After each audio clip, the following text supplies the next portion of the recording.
Existe uma pesquisadora chamada Rebecca Glading, tá? E ela identificou que quem ora e medita, ele molda o cérebro. Então a gente viu que ele aumenta a velocidade de processamento do pensamento, mas ele também molda o cérebro. O que é esse moldar o cérebro? Ele controla o que ela chama, que tem no nosso cérebro, o centro do eu. O que é o centro do eu? O centro do eu é aquele diálogo interno que a gente tem. Sabe quando você fala alguma coisa para você e depois vem uma resposta? E aí você fala, será? Não sei. E essa resposta vem. E esse centro do eu se concentra também no núcleo do medo.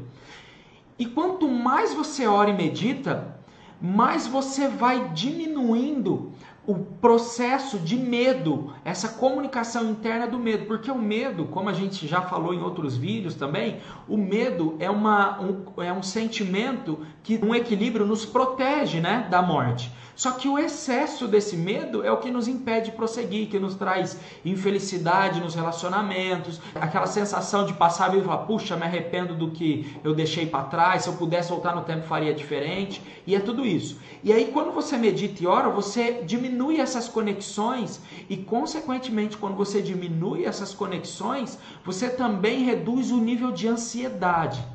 Cara, isso é muito importante para o nosso tempo de hoje. Quando a gente fala reduzir o medo e também contribuir para a redução de ansiedade, eu quero trazer aqui para vocês um dado da Organização Mundial da Saúde. A nível Brasil, gente, nós estamos falando. Em um período de 6 anos, no Brasil, aumentou-se o consumo de antidepressivo em 74%. E o de ansiolítico, 110%. Então, quando a gente fala que a oração e a meditação reduz esse processo de ansiedade, nós estamos dizendo que quem fizer isso vai economizar em medicamento e mais do que isso, vai economizar com coisa que é mais importante, que é acabar com o sofrimento e trazer a felicidade. E aí, quando eu fiquei pensando sobre nessa parte de diminuir a ansiedade, também me veio algumas passagens bíblicas de algumas pessoas, alguns heróis da fé. Por exemplo, quando a gente vê Deus falando diversas vezes na Bíblia sobre medita no meu livro de dia e de noite. E ele fala, olha, medita na minha palavra, fala da minha palavra, dos meus ensinamentos em tempo e fora de tempo, fala para todo mundo. Quando ele está dizendo isso, faz muito sentido para mim quando eu vejo alguns heróis, como por exemplo Davi e outros heróis, que eles tinham muita confiança, muita coragem.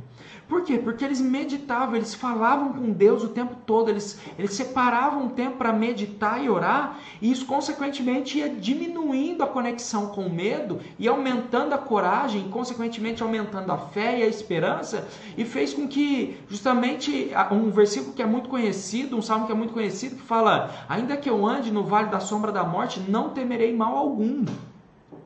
Por quê? Porque ele estava consciente, esse benefício ele já estava tendo.